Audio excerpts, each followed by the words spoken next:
Dear student, आज हम जो है लेंथेनाइड तत्वों की ऑक्सीडेशन स्टेट के बारे में पढ़ेंगे, जो कि BSc part second inorganic chemistry के सिलेबस में है।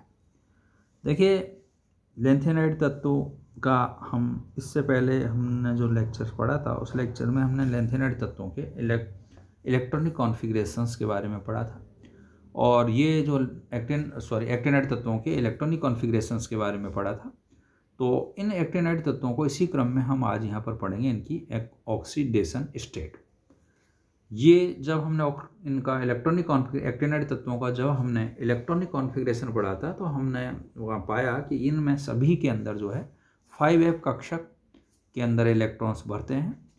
5f कक्षक के अंदर इलेक्ट्रॉन भरते हैं, जो कि आंतरिक कक्षक है, इनर है, इसीलिए इनको इनर ट्रांजिशन डी कक्षक से भी अंदर की सबसे बाह्यतम इसमें 7s है, उसके अंदर 6d कक्षक है, देन उसके अंदर 5f कक्षक है। ठीक है, जिस तरीके से हम लेंथेनाइड तत्वों की ऑक्सीडेशन स्टेट हमने पढ़ी थी, डिटो एक्टिनाइड तत्व भी यहाँ पर ऑक्सीडेशन स्टेट रिप्रेजेंट करते हैं। और ये जो ऑक्सीडेशन स्टेट रिप्रेजेंट करते हैं, इन ऑक्सीडेशन स्टेट में सबसे दोनों में एक कॉमन बात यह है कि वो भी एक्टिनाइड तत्व भी लेंथेनाइड तत्वों के समान सभी तत्व जो है +3 ऑक्सीडेशन स्टेट रिप्रेजेंट करते हैं। ये इनकी कॉमन ऑक्सीडेशन स्टेट है। लेकिन लेंथेनाइड तत्वों में +3 के साथ साथ या तो +2 थी या +4 थी, लेकिन यहाँ पर एक्टिनाइड तत्वों में ऐसा नहीं है। ये +3 के साथ साथ +2 भी रिप्रेजेंट करते हैं बहुत से, +4 भी करते हैं बहुत से, +5 भी करते हैं, +6 भी करते हैं, और +7 भी यहाँ पर ऑक्सीडेशन स्टेट ये रिप्रेजेंट करते हैं, जैसा कि लेंथेनाइड तत्वों में ऐसा नहीं था। तो सबसे पहले हम इसकी ऑक्सीडेशन स्टेट यहाँ पर देख रहे हैं। देखिए, सबसे पहले हम आते हैं एक्टिनम 89, जिसकी ऑक्सीडेशन स्टेट है ओनली +3। फिर उसके बाद में आते हैं थोरियम, जिसमें +3 ऑक्सीडेशन स्टेट है और +3 के साथ साथ +4 है। और ये जो +3 ऑक्सीडेशन के साथ साथ +4 ऑक्सीडेशन है, तो +3 ऑक्सीडेशन स्टेट यहाँ पर विद इन दी ब्रैकेट है। तो ये जो विद इन दी ब्रैकेट है, इसका मतलब है ये अनस्टेबल है, और +4 जो है विद इन ब्रैकेट नहीं है, ये स्टेबल। कहने का मतलब थोरियम की +4 ऑक्सीडेशन स्टेट +3 तो है रिप्रेजेंट कर रहा है, लेकिन +4 भी कर रहा है, और वो +4 +3 की तुलना में ज़्यादा स्टेबल है। इसी प्रकार से Pa आ रहा है यहाँ पर 91 जिसका है, तो ये +3 भी रिप्रेजेंट करता है, +4 भी करता है, और +5 भी करता है। तो +3 के साथ साथ +4 और +5 भी करता है, जो है +4 और +5 दोनों ही यहाँ पर स्टेबल है। इस फिर आता है यूरेनियम। तो यूरेनियम में +3 भी जो है, +3 के साथ साथ +4 भी है, +5 भी है, और +6 भी है। ठीक है, तो ये जो है, और ये सभी ऑक्सीडेशन स्टेट इनकी स्टेबल है। मतलब कहने का मतलब यूरेनियम जो +3 +4 +5 +6 में जो कंपाउंड बनाता है, वो सभी स्टेबल है यहाँ पर। फिर उसके बाद में Np आता है ना। ये जो Np जो है, ये +3 +4 +5 +6 +7 ऑक्सीडेशन रिप्रेजेंट कर रहा है। फिर आ रहा है Pu। ये Pu भी जो है +3 +4 +5 +6 +7 ऑक्सीडेशन रिप्रेजेंट कर रहा है। फिर आ रहा है Am। ये Am +2 कर रहा है। देखिए, +2 है, फिर +3 भी है इसमें, +4 भी है इसमें, +5 भी है, +6 भी है। इसके बाद में आ रहा है Cm। ये +3 और +4 रिप्रेजेंट कर रहा है। फिर इसके बाद में आ रहा है Vk, तो जो है +3 और +4 कर रहा है। फिर उसके बाद में आ रहा है Cf, जो +2 और +3 रिप्रेजेंट कर रहा है। फिर इसके बाद में आ रहा है Es, जो +2 और +3 रिप्रेजेंट कर रहा है, लेकिन इसकी +2 अनस्टेबल है। फिर यहाँ पर Fm आ रहा है। ये जो Fm है +2 और +3 रिप्रेजेंट कर रहा है। फिर आ रहा है यहाँ पर Md, ये +2 और +3 रिप्रेजेंट कर रहा है। NO आ रहा है +2 और +3 रिप्रेजेंट कर रहा है, और जो Lr है वो ओनली +3 रिप्रेजेंट यहाँ पर कर रहा है। तो इस टेबल के अंदर इनकी ऑक्सीकरण अवस्थाएं यहाँ पर दर्शाई गई है। ठीक है, तो अब अगर हम इसको हम देखें, इनके इलेक्ट्रॉन यहाँ पर तो इसमें जो ऑक्सीकरण, इस टेबल को देखें तो इसमें जो ऑक्सीकरण अवस्था विद इन ब्रैकेट में दिखाई गई है, ये ऑक्सीकरण अवस्था जो है वो अस्थायी होती है। और जो ऑक्सीकरण अवस्था के अंदर हमने अंडरलाइन की है, लाइन से रिप्रेजेंट की है, वो ऑक्सीकरण अवस्था जो है सर्वाधिक स्टेबल होती है। स्टेबल में के अंदर जो है ऑक्सीकरण अवस्था, कुछ ऑक्सीकरण अवस्था विदिन ब्रैकेट दिखाई गई है। कुछ ऑक्सीकरण अवस्था को अंडरलाइन किया गया है यहाँ पर, और कुछ ऑक्सीकरण अवस्था में एज सच लिखा गया है। तो जिन ऑक्सीकरण अवस्थाओं को बच्चों विदिन ब्रैकेट लिखा गया है वो अनस्टेबल है दूसरी ऑक्सीकरण अवस्थाओं की तुलना में, और जिन ऑक्सीकरण अवस्था को अंडरलाइन किया गया है वो यहाँ पर स्टेबल ऑक्सीकरण अवस्था है अन्य ऑक्सीकरण अवस्था की तुलना में। ठीक है, तो एक तो यहाँ पर ये बात समझ है ना। फिर दूसरा क्या है कि प्रारंभ के तत्व है जिसमें एक्टिनियम है, थोरियम है, प्रोटोक्टिनियम है, यूरेनियम है, ये स्थायी ऑक्सीकरण अवस्था इनकी जो है +3, +4, +5, +6 है। अर्थात ये तत्व अपने समस्त बाह्यतम इलेक्ट्रॉन 5f, 6d, 7s को बंद बनाने में प्रयुक्त करते हैं या इलेक्ट्रॉन बंद बनाने में भाग लेते हैं। ठीक है, Np जो है नेप्ट्यूनियम यद्यपि +7 ऑक्सीकरण अवस्था प्रदर्शित करता है, लेकिन यह अवस्था ऑक्सीकारक होती है। इसकी स्थायी ऑक्सीकरण अवस्था Np की क्या है, +5 है। ठीक है, जैसा है अंडरलाइन कर रखा है +5 है।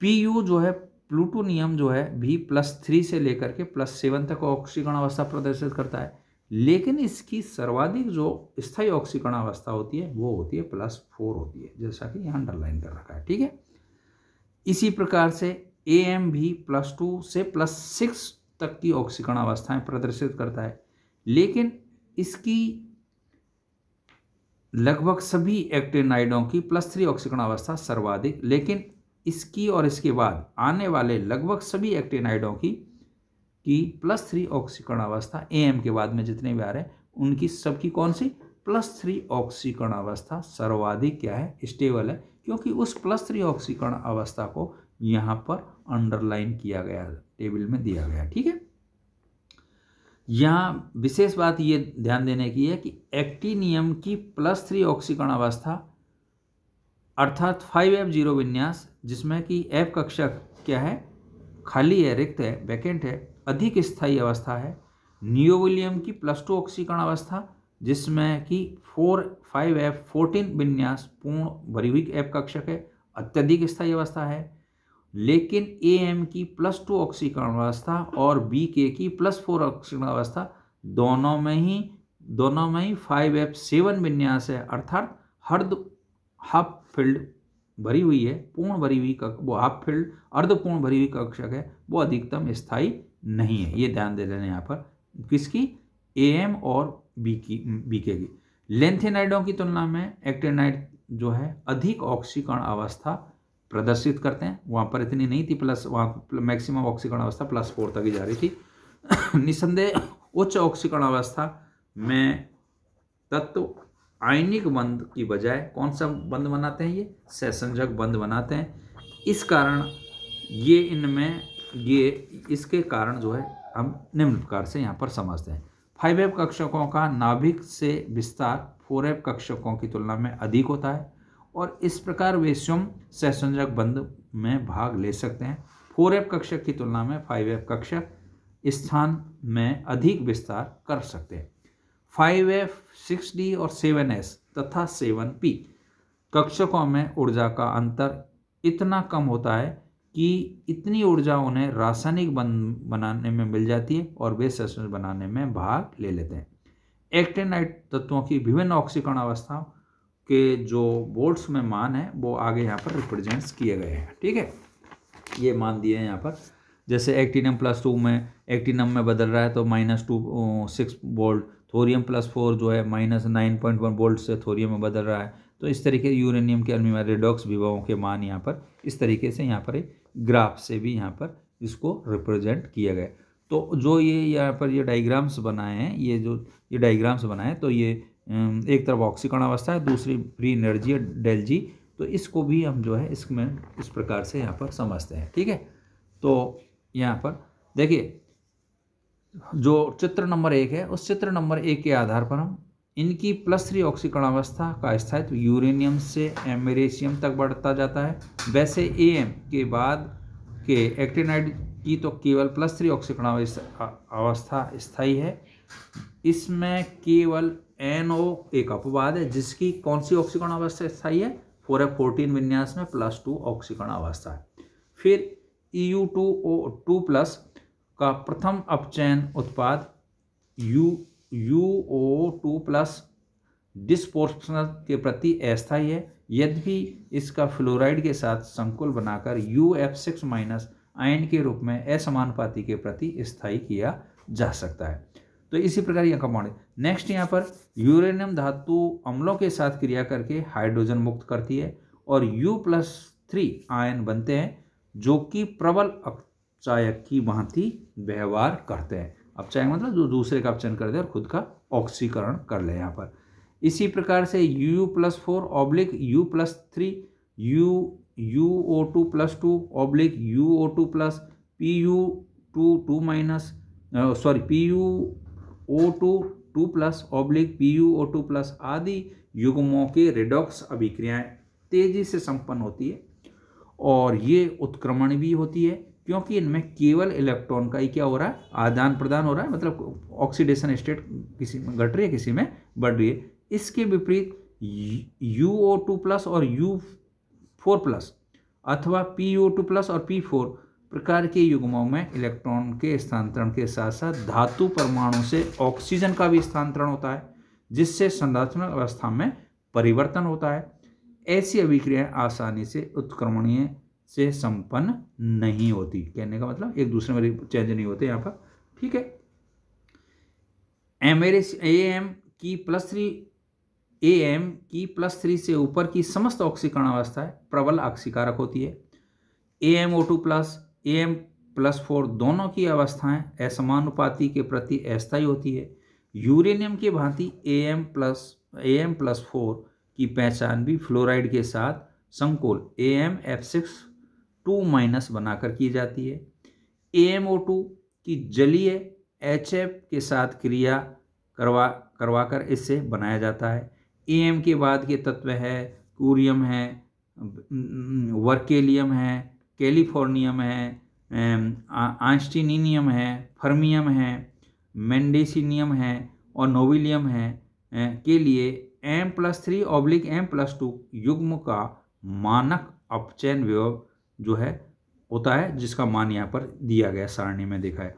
तो इन मानों को अगर देखें तो +2 ऑक्सीकरण अवस्था के लिए मानक इलेक्ट्रोड विभव E0 के मान भी बढ़ते जा रहे हैं और NO+2 आयन के लिए E0 के मान E के मान धनात्मक हो जाते हैं और यह प्रबल अपचायक के स्थान पर ऑक्सीकारक की भांति व्यवहार करता है और NO+2 जैसा कि हमने ऊपर बता चुके हैं F14 विन्यास के कारण अत्यंत स्थायी होता है।